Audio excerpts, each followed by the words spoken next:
You have been quite interested in the work of both United Nations and the World Bank. Coming to the United Nations, how do you see UN under new leadership? For example, this year's session of General Assembly, was it any different than the previous years? Yes, indeed. The United Nations General Assembly, which was held from 12th of September to the 25th of September, attracted a large crowd of people, including heads of state. And this was the first time in 11 years that 196 member states, each of them had an opportunity to present their views to the General Assembly. And during that time, 421 meetings were held in conference rooms, and also 1,528 one-to-one contacts between those attending.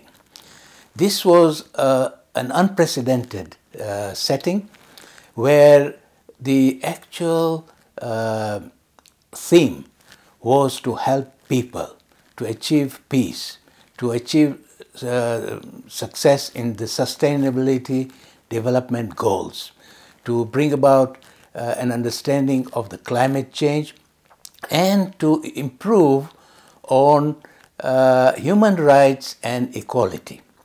So this was the theme, and I think there has been a tremendous improvement from past years, and under the leadership of Mr. Antonio Guterres, the new United Nations Secretary General, there has been tremendous momentum achieved.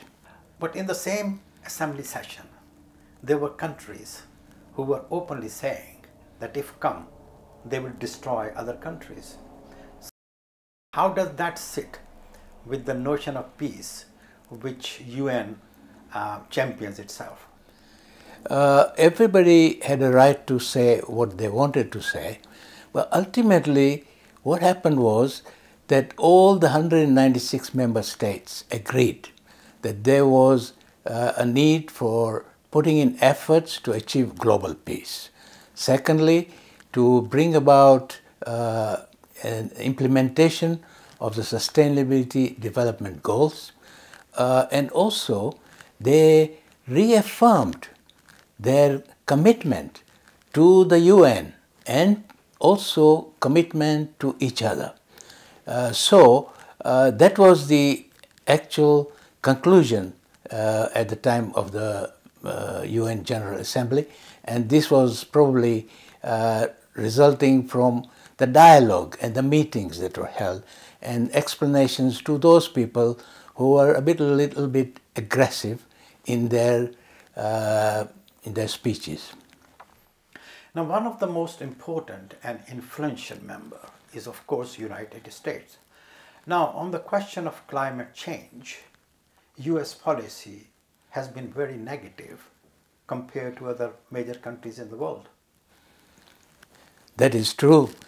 What has happened is, to compensate that, there are corporate firms and civil society organizations working very, very hard in order to bring about understanding about climate change and to promote it. Now, along with that sort of thing, I think there is another very big concern about UN position, and that is that some countries, they do not take United Nations decision or even resolutions very seriously, which has implications for people, for the suffering of people. And three big examples are, of course, what we see now is Burma, that's one. The other one, of course, is Kashmir, and the third one is Palestine. Now, is there any forward thinking where countries would be asked to observe the decision and the resolutions of United Nations? Yes, with this meeting that was held, there was a general consensus that time to quarrel and have debates has gone, and to now bring about a concerted effort to achieve global peace and to avail the people of this world to enjoy dignity and also harmony everywhere. So this was a consensus achieved. Now, there is another concern, which is a very big concern, that despite World Bank and United Nations, both were supposed to improve quality of life. Now, despite that, we have a situation in a vast number of countries, mostly non-European, where people are suffering. They are suffering poverty, they are suffering displacement, they are suffering death and destruction. Why do you think is that? That is a factor that was actually identified and acknowledged. And what was found was there is a deficiency in terms of facilities for education. There was mention of a learning crisis that is going on in the world, where 617 million children don't have proficiency in reading and mathematics. At that point in time, and which is where I see that now there is action, the global education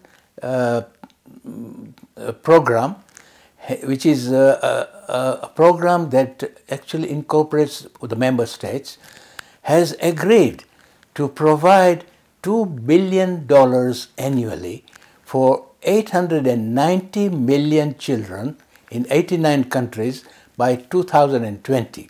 So the education part was addressed because that is the most important thing. And the Secretary General, Mr. Antonio Guterres, mentioned that education is the best investment because it helps to bring about a better world and a better future. Not only that, it helps to drive economic development, it helps to improve the skills and confidence of the children, and also it helps in bringing about peace and also retaining peace. So these are the things that will help with providing education. On top of that, he also mentioned that if education is provided to people on the scale that is being envisaged, you will find that it will unblock the progress for 17 SDGs, Sustainability Development Goals, which includes a lot. So that way, all the suffering in terms of poverty, in terms of shelter, in terms of education, inequity, injustice, gender problems, all that can be sorted out by providing education.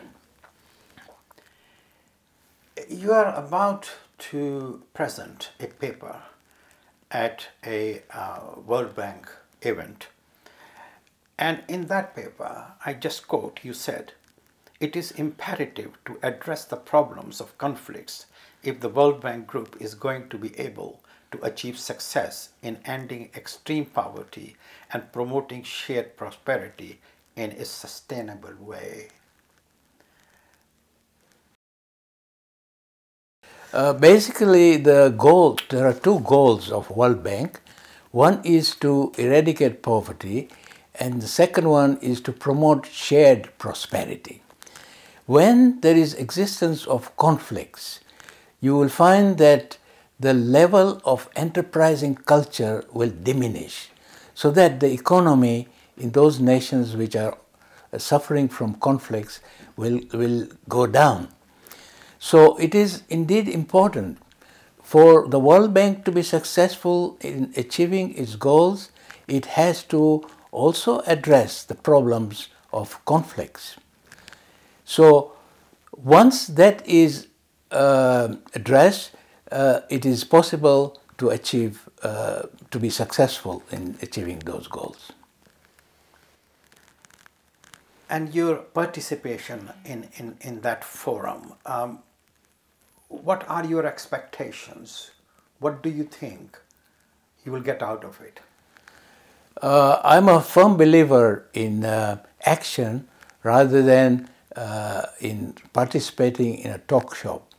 I have already written to the president of the World Bank and the managing director of the IMF that this is my presentation, and it's based on the idea that there'll be some action based on what I'm presenting.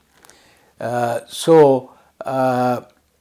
only with the institutions of United Nations, World Bank and IMF, but we also have a group which is called the Global Citizens Group for Global Peace. We are about 5,347 members from all over the world of various cultures, beliefs and nationalities. We are working on a plan to present to the institutions and most of what will be presented has been mentioned in my talk at the World Bank.